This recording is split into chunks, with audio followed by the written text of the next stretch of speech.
Well, welcome back to the mill, everybody. Today, treat especial, shit all over me. We are going to try to slab out this big, nasty, freaking monster of a log that's on the mill right now. I have no idea how this is going to go. I'll take you over and show it to you. Get some to my slab guy, Thatcher Smith.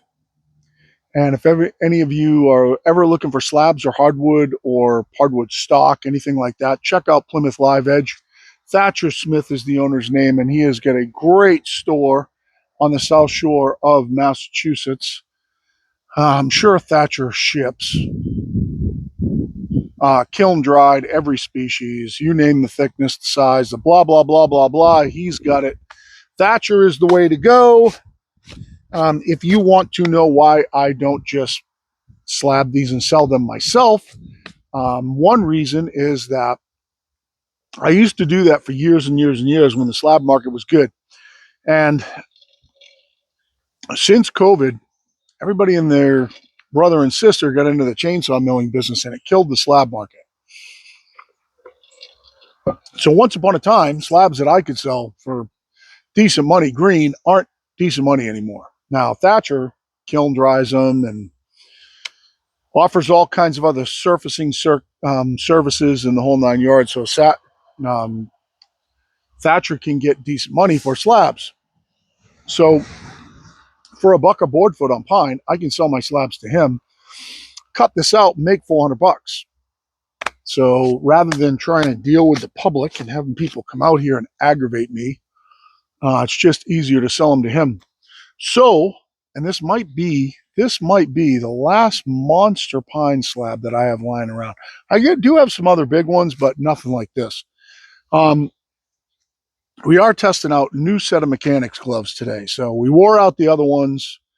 They gave up the ghost after 2 months. I did got an email from mechanics last night. They did see my videos, told me a little bit about their method to the madness and so on and so forth, and asked me to start wearing these ones out. So we're going to wear these ones out. Now, these are prototypes. They're not on the market yet, and they want my feedback from my videos to see if they're going to make any changes to them, so on and so forth. And I can tell you that they think through every aspect of how these things are done based on their emails. Also, I have Husqvarna technical gloves. Now, these are what I normally wear. And they're not cheap. They're about $40 a pair at my Husqvarna steel dealer. But I've always worn these because they fit good, and I like the way they wear, and so on and so forth. However, Mechanics makes these for Husqvarna, and Husqvarna has asked them to upgrade these gloves, and Mechanics wants my input on how to do it. So I actually might get my signature on the next pair of Husqvarna technical gloves, which I think is kind of cool. If any of you wear these and you have any suggestions, hit me up. I'm sure they'll read them. And then I will really think about their construction here and if there's any changes that I would make to them and give them that feedback. And hopefully my feedback ends up in those gloves. But anyway, let's get on to this log because it is a nasty, gnarly monster beast.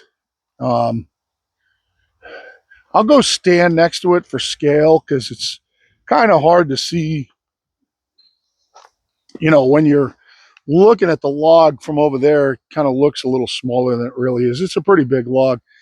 It's got all kinds of bumps. I did go around this thing with the old trying to kill it clone MS250, trimmed it up a little bit because it was kind of sitting over in the dirt. And if I'm going to kill a saw, I'm going to kill that one, and it just can't be killed. That saw is maybe tens of thousands of dollars cutting firewood and stuff.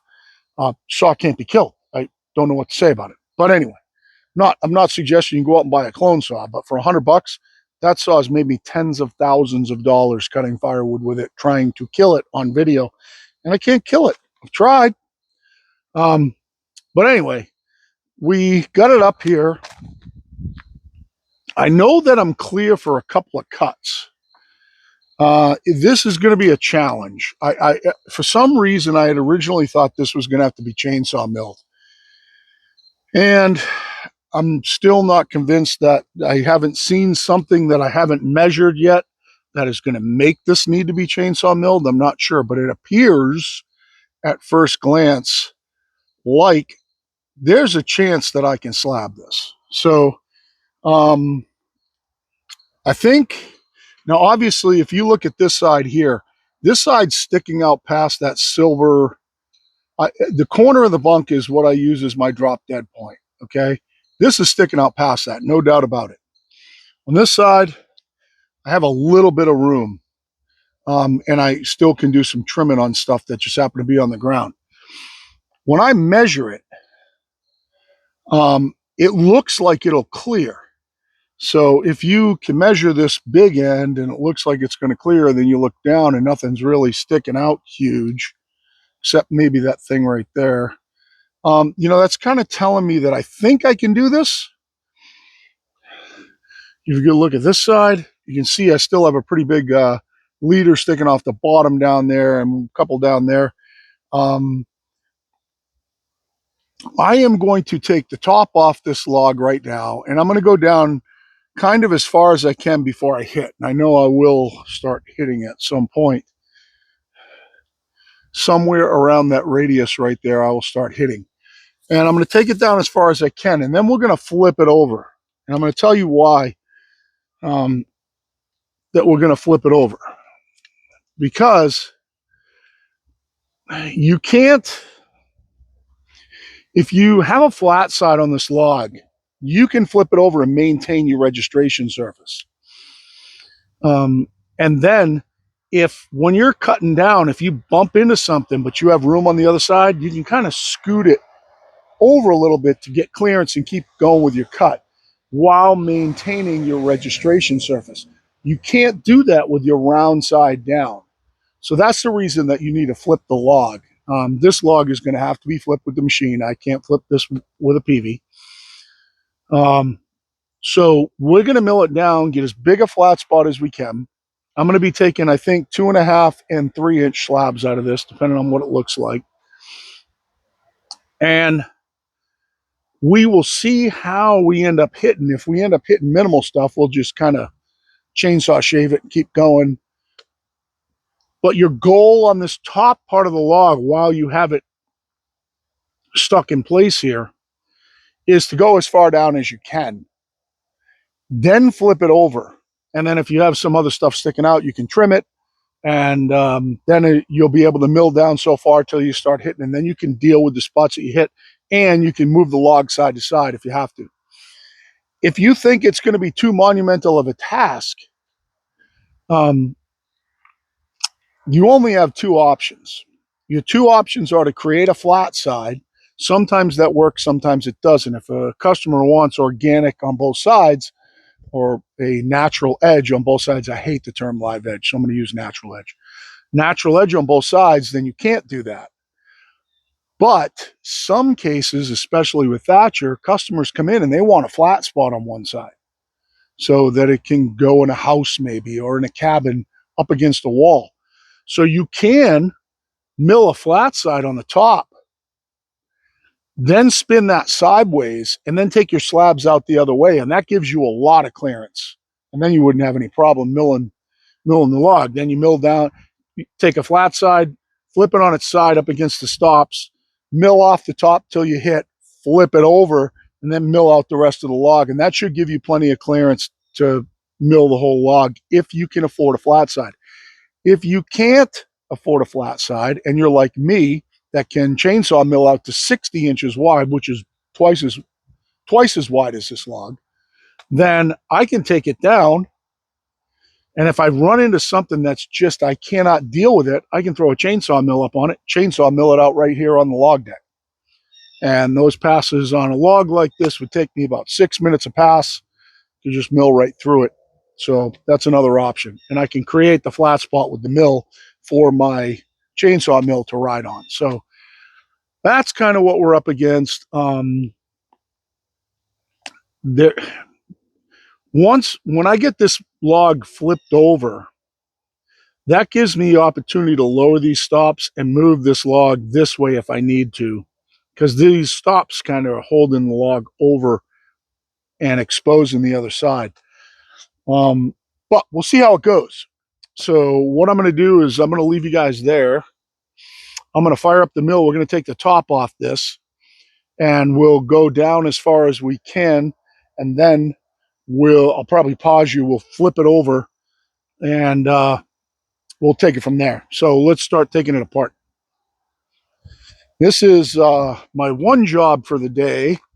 If I had to give you a number, I would say that I try to create, let's just say, on half day kind of things, about $300 a day in revenue. This will be, if these slabs end up nice, it'll be about 400. Plus, I have a couple of poplar slabs for them, so it'll be about a $400 or $500 delivery when I do go to them. So I try to create, let's just say, $300 to $400 a day when I'm milling. That's really kind of all I want to do. I cannot go up high enough to skim this. I can only go up 28 inches, so I will take it up as high as it'll go.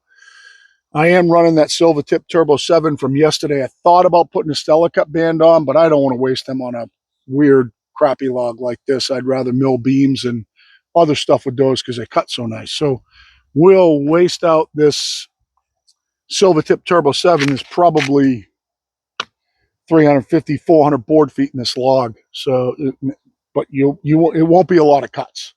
So let's just go ahead and get at it here. Gonna have to get our blade support all the way out for sure. Now I do think you do get a little more clearance with the ceramics than you do with the roller guides, but if you guys have been watching me, you know I've milled some pretty good stuff with the roller guides.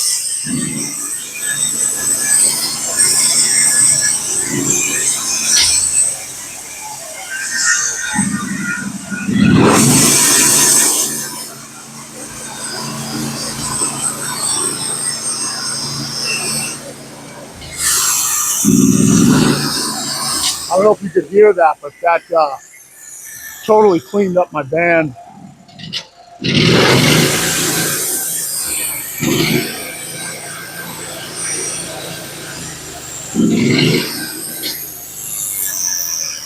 Huh. Just gonna shut it off for 1 second. I want to check something. It almost seems like I'm not going to full throttle. Well, can't pull anymore, so it is. Nope. Motor seems a little funny. All right, I'm going to take it up high. We're going to take the top off it. Let's get up around 28, see what that looks like. You have to get your water flowing before you get up this high, or it won't create any suction. So that kind of looks a little bit, I can go lower.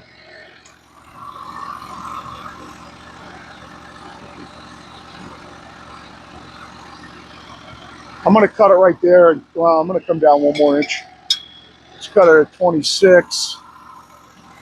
Still looks like I'm clear. We'll see. This is only going to take some nubs off.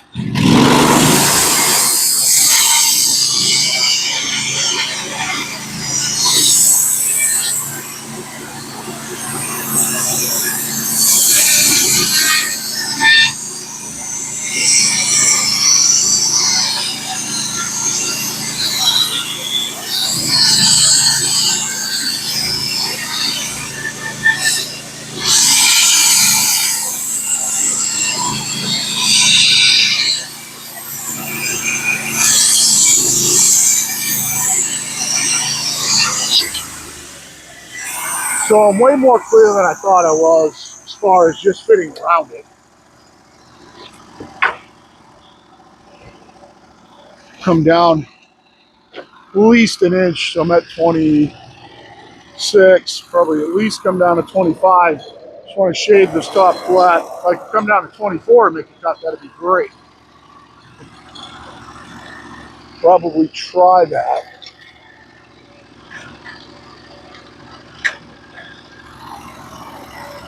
So it looks clear. Let's try it there.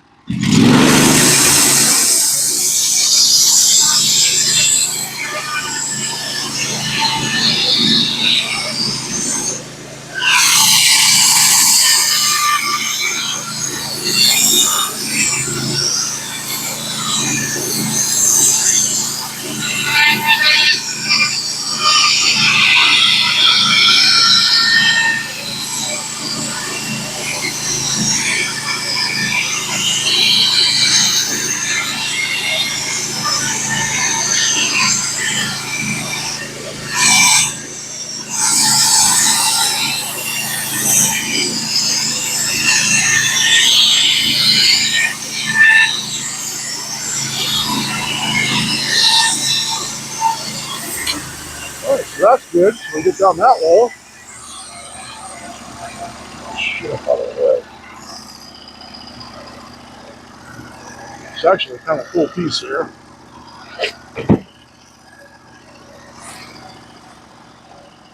Some pretty good waves in it. Going from the soft, wet shit down into these hard knots. Some pretty good waves in it. I don't know if you can hear it with the noise canceling in the mics, but it was struggling a little bit. I'm going to try to come down and see if I can clear another cut. I'm just going to go up a hair, just kind of see what my clearance looks like.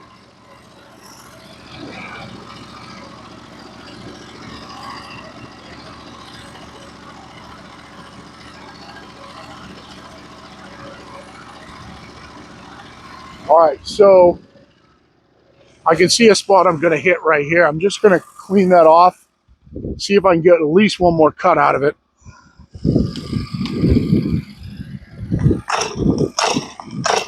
Nope. Here we go.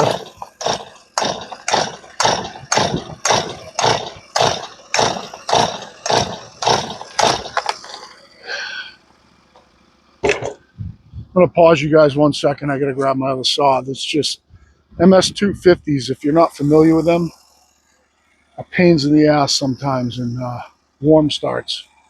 All right, so we're going to come down like 2 inches and take like a 2-inch slab off here. It's not going to be the greatest slab in the world, so I don't want to take a monster piece off. We're going to try to feed nice and slow, see if we can get a pretty smooth cut out of this one. So I think I was at 24, I'll come to 22, and we're going to kind of feed this one slow, and it looks like I'm clear.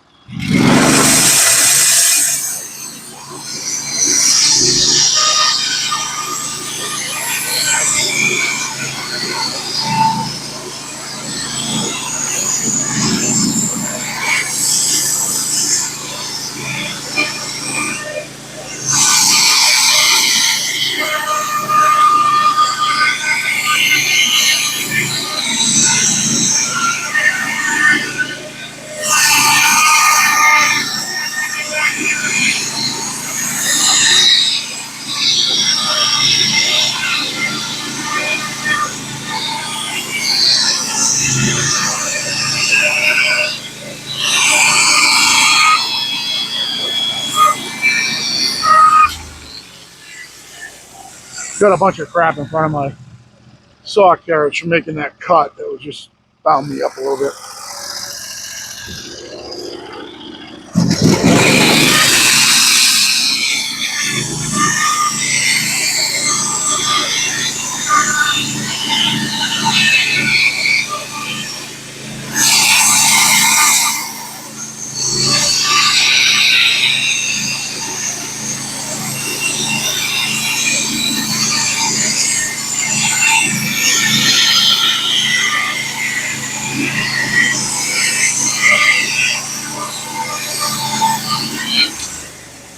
All right, I'm just going to yank this slab off this side. I know you guys can barely see me, but I want to see if I have clearance to make another cut. Again, you want to take off as much as you possibly can. Some ants in it.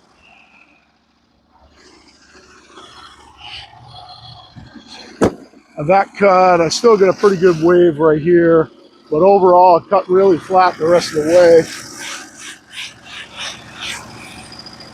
So we'll drag it back and see if we can go to 20. So I'm going to be clear there.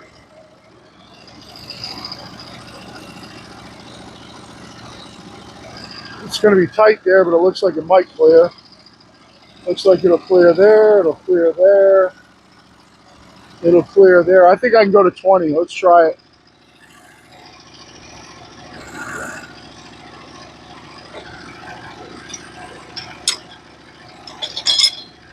Take another 2.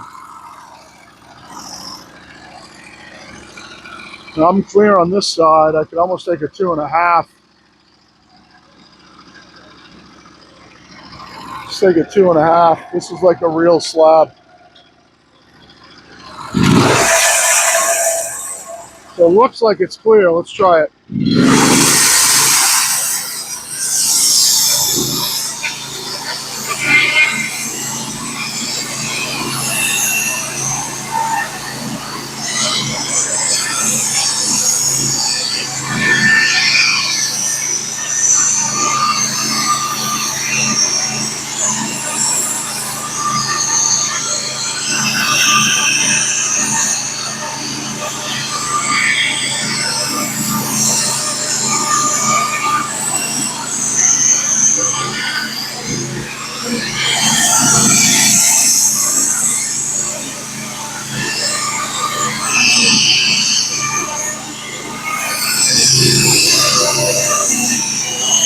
Gonna get close.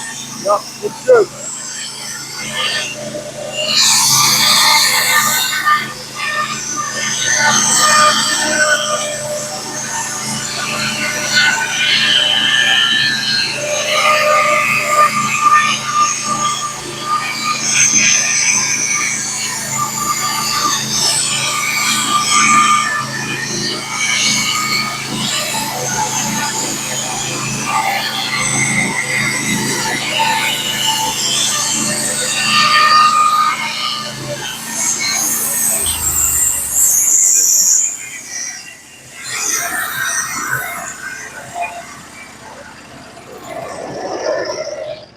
So we'll take this slab off. We'll see what we got. It kind of felt like we were binding up right here. I'm not sure why. Get this slab off. Feels pretty flat because it's sliding okay.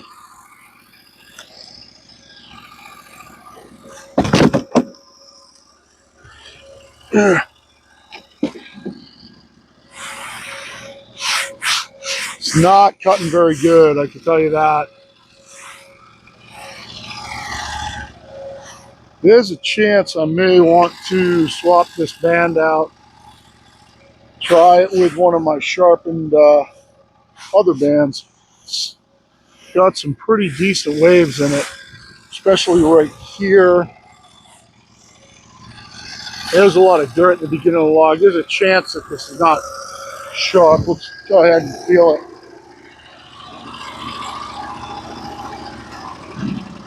Some pretty good dirt stuck in the sap at the beginning of the cut right here. It's like encrusted. Yeah, it feels pretty sharp.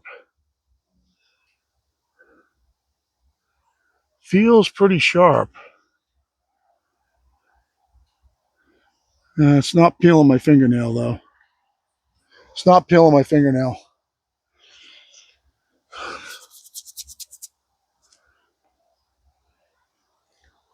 So the big question is whether it's too wavy to sell to a customer. There's a little wave there, there's a little wave here. This part feels kind of flat. It's just a little wave right here, and a little wave right here.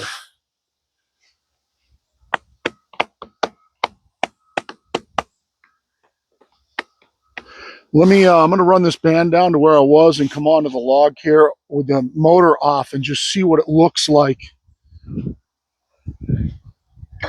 So we were at 22.5, I think. No, must have been 20.5. Nope, must have been 19.5. Yep, all right, so it was a little more than that. All right, so, wow.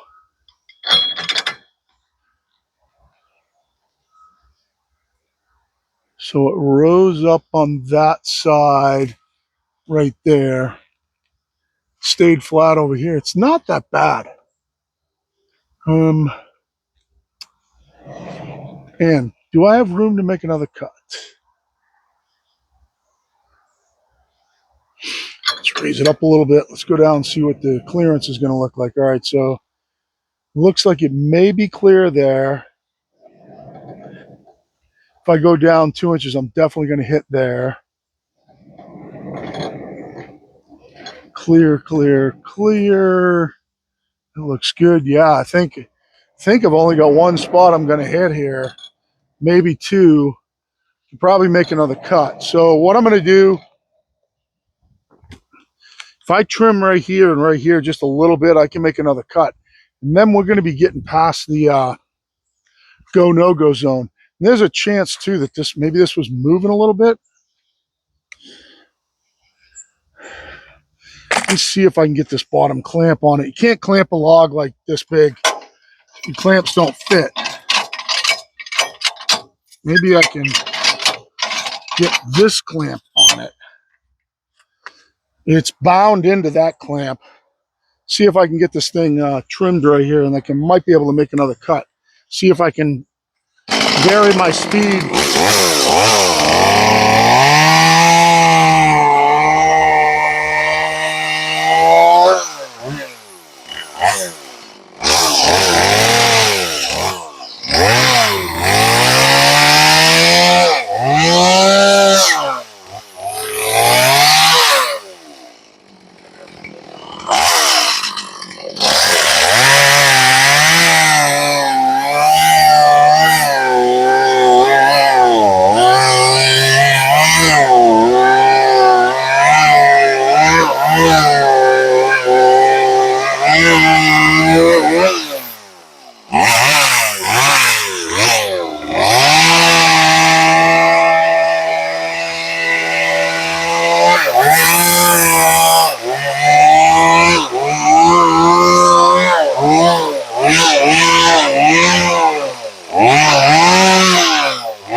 So I get a little more out of it right now. I'm going to try to vary my speed again. Get all my sawdust stuck in my rail here from doing that. Again, you really want to, before you flip this thing, you want to take off as much as you possibly can. There's a chance I might swap out this band too. I'm going to pause you guys 1 second.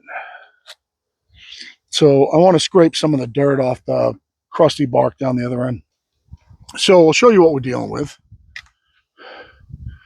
Kind of nice big wide slabs. They're pretty slabs. I am getting some weird rough cuts. That's from going slow with the Turbo 7. If you see that kind of that washboard effect there. I do have one little small bump right here. So as it comes, I think the reason that it's a bump is when on that side it's going down where that knot is on the edge right there. It's a little teeny bump.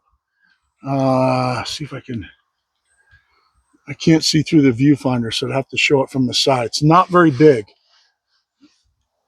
And it's not going to let me see. And then there's a little teeny bump right here coming. It dips down into these knots and then kind of rises up over the top of it. This is something I don't experience with the Stellicut bands, but it's not very big. It's not a huge bump. It's a teeny little bump. So there's only two little teeny little bumps in this whole thing right here. One right here and one right there. So I think I'm going to try one more cut. I know you guys are looking at the sky. Hey, look at that sky. And I'll see what I can do with my feed speed. I think that dirt that was encrusted in the end of that log took a toll on this band. I got it mostly all scraped off now. So if this cut doesn't go good, I will pause you and I'll put a Stellicut band on and we'll finish this log out. I'm almost at the point over here right now where I can cut this whole thing, but you can't cut the whole thing in this orientation. You've got to flip it over,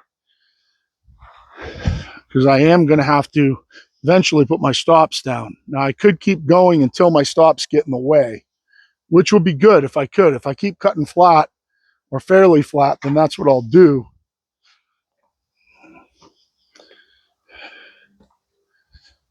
And then I'll have to get these slabs out of here. So let's see what we can do. I'm going to really pour the water to it.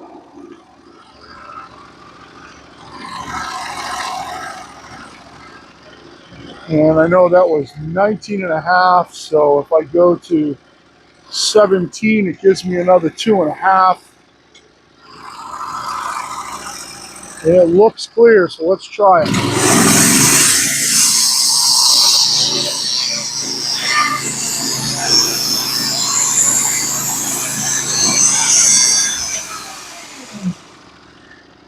So what's going to happen here is that my water heater is going to get crushed. So I'm just going to have to go without for a couple of seconds here, I think. If I could get it up here and get it aimed backwards, that would be good. It's going to be tight here.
So I'll show you this cut. I did try to feed a little faster there to be a little more kind to that Turbo 7. It did feel like it cut okay. I got to get this slab up on top of that slab. Let me shut the motor off.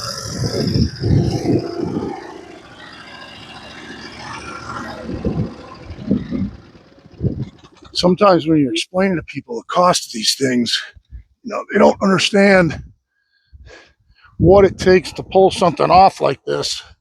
So we're going to get this one down on top of that one, and I am going to have to pull these out of the way before I flip this, but we'll check out the difference. Stay. It's got some punky spots on the outside, some ants. This kind of stinks.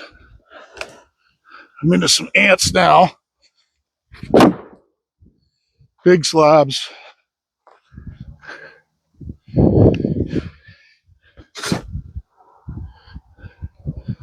Overall, I got a wave here. I got a wave here. And not much of a wave here. Some ants in this. Hopefully that doesn't go super deep. Should get none on me. The wave here is smaller. And there's a new wave right here going through that limb, kind of the same thing. But overall, it's pretty flat. It's still getting a little bit of a washboard effect as I try to go fast. Cut nice and smooth through the ant thing here. I'll give you guys a look. This all, right now what we're dealing with is this all comes down to feeds and speeds. So I can't feed that band fast enough to keep the band speed up to what that band likes to do. And I don't have enough with this new roller guide system, enough down pressure to overcome this wide of a cut, that many teeth engaged as that band speed falls. That's what's going on right here. So I don't know if you can see it, but I have a little dinky wave right here. It's not very big, barely noticeable with your hand. This one almost went away. It's almost not noticeable. I got a new one right here. So as it cut through this knot and this sideways knot right here, it definitely made the band dip just a teeny little bit. It's pretty flat, but I can feel with my hand a teeny little wave here. I don't know if I can get it from the side that you can be able to see it. Oh, I can actually see over here right now. Yeah, it's really hard to see because it's so small, but it's there. I can feel it with my hand. So I think the best thing that I can do right now is probably, I don't know that going to, oh no, I cut the Stellicut bands at 7.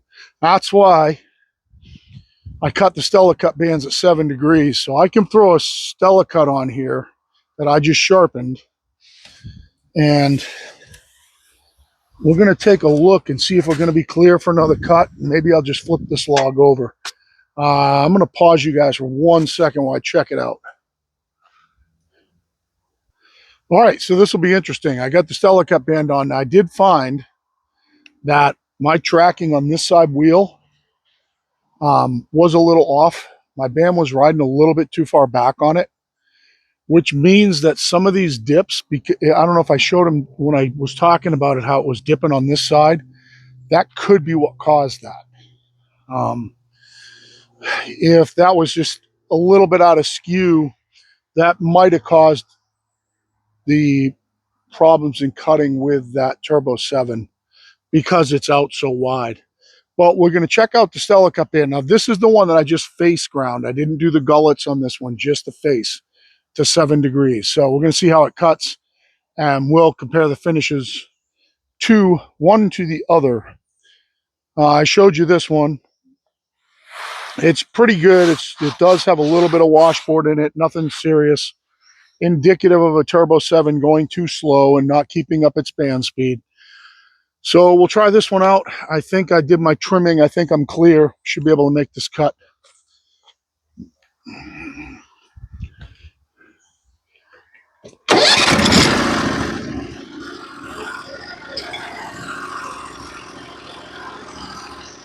$17. So we're going down to 14.5, and plenty clear on the stops. 17 to 15 is 2.5. Yeah, that's right. All right, so make sure I got water going. I'm going to kick my water over on the band a little more. I did have some more in my guide adjustment out, so I think I'm really clear. Let's try it.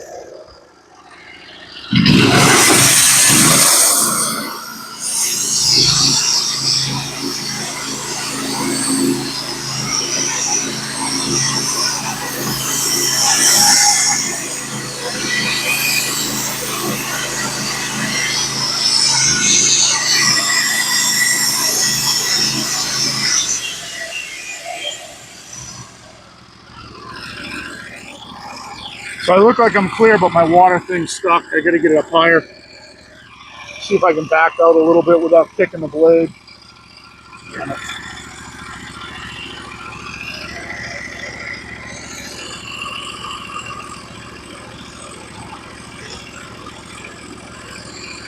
Okay, let's try it there just till I get by this pump. It's cutting way better.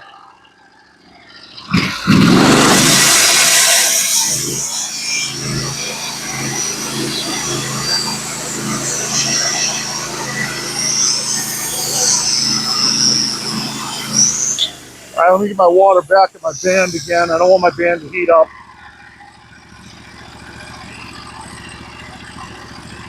This is cutting way better. There's not going to be any comparison between these cuts.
I can't wait to check out this cut. That was so much better than the other band. Not even close. It cut smooth, predictable. The sound was good. It was easy to push.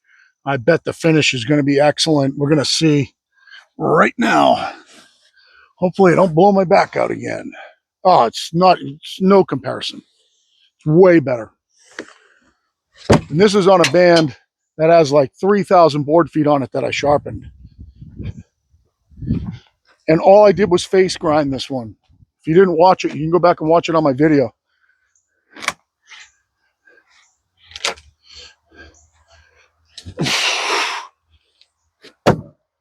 These are big, wide cuts. I'm going to scrape this off so you can see it, and I'll show you the cut.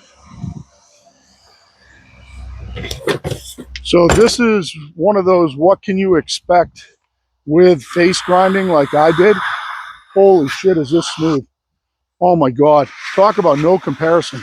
It's so smooth. And I didn't set this band either. It was just face grind. Wow. Holy shit. Wait till I show you this, guys. You want to talk about whether a Stellicut band will, whether you can face grind it with aluminum oxide? Check out the finish on this. Need my hand in here for scale. Holy smokes. Perfectly smooth. Perfect. Let me put my gloves down, because I got to get my hand in here for scale so you can see how smooth this is. This is like a piece of glass. Look at that. Holy smokes. I pray to God that you guys get to see this. Look at that cool red and purple in there.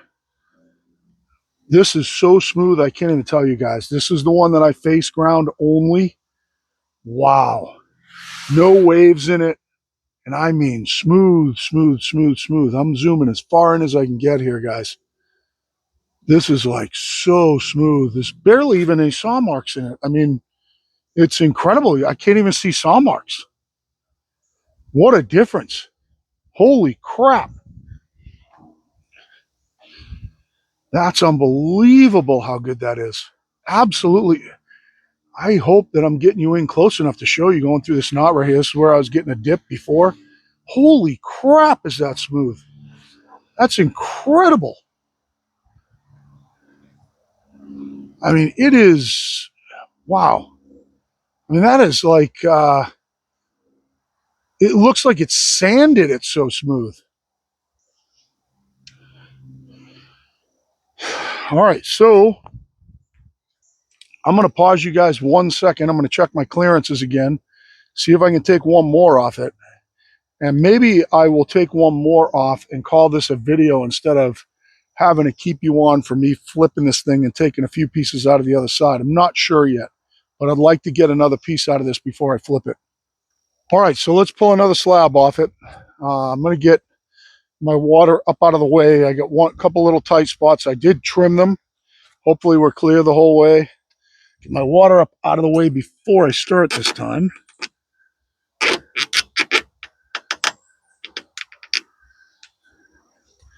And then once I get in the clear, I'll be all good.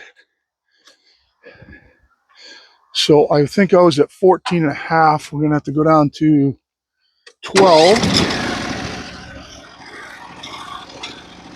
Let's make sure I was at 14 and a half. Yep. We'll go down to 12.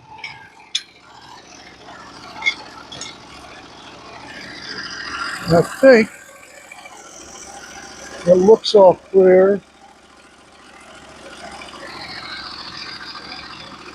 I have to keep an eye on this one dog here is up at like almost 11. So I just have to make sure I clear this one.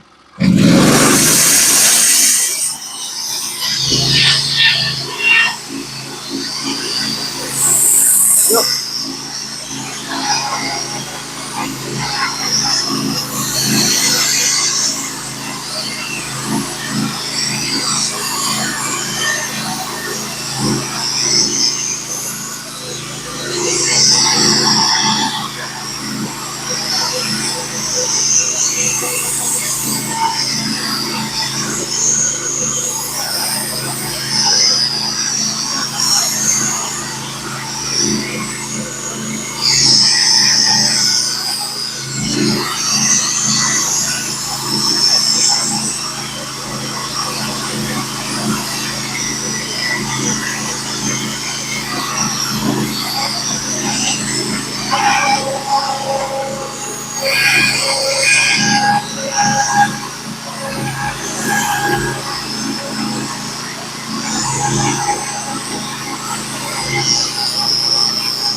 Wow. Unbelievable how smooth that cut. Absolutely unbelievable. That was so smooth the whole way. The finish is going to be unreal. No comparison, guys. Zero. Holy crap, that band cut smooth. Wait till you see the finish on this one, I bet. Let's get this one down on the stack.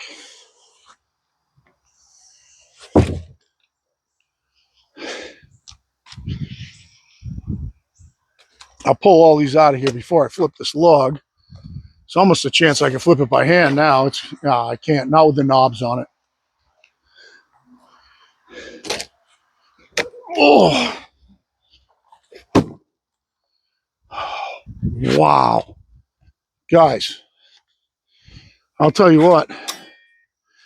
If you don't sharpen the Stellicuts like I do, you need to, because holy shit. Wait till you see how smooth this is. Now, guys, we're banging it out. This is full width on the 36, guys. This is all the way banged out, as big as you can make it right now. We're talking like, 30-inch wide slabs. Wait till you see the finish on this. It's like nothing I could ever imagine. It's like nothing I could ever imagine on a slab.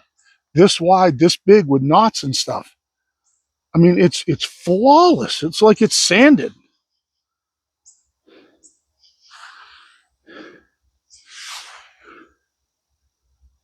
I don't know what to say. I mean, I'm not fooling you guys. I'm being dead serious. This is this, this is a finish better than doing 2x4s.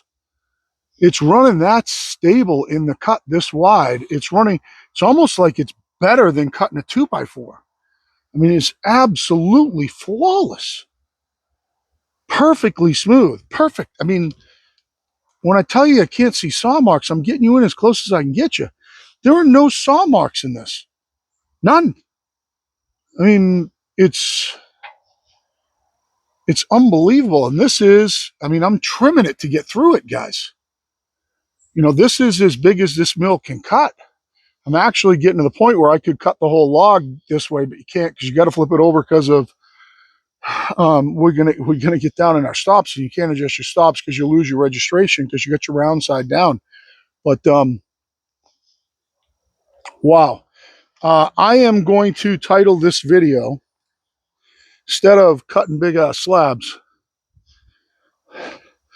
I am going to title this video testing the Stellicut band against the Turbo 7. Now, for full disclosure, I did make a tracking adjustment. If I was going to be thorough, I'd put the Turbo 7 back on. But I can tell you one thing right now. The Turbo 7, because I can't go... The thing about Turbo 7s, and you guys can research them if you want to, they like to go fast. So when you see me sawing fast with a Turbo 7, that's how they cut the smoothest. You can't go fast with an 18 horsepower and this wide a cut. So I'm having trouble keeping my band speed up with the Turbo 7 on something like this. But grinding that Stellicut over to 7 degrees, holy shit.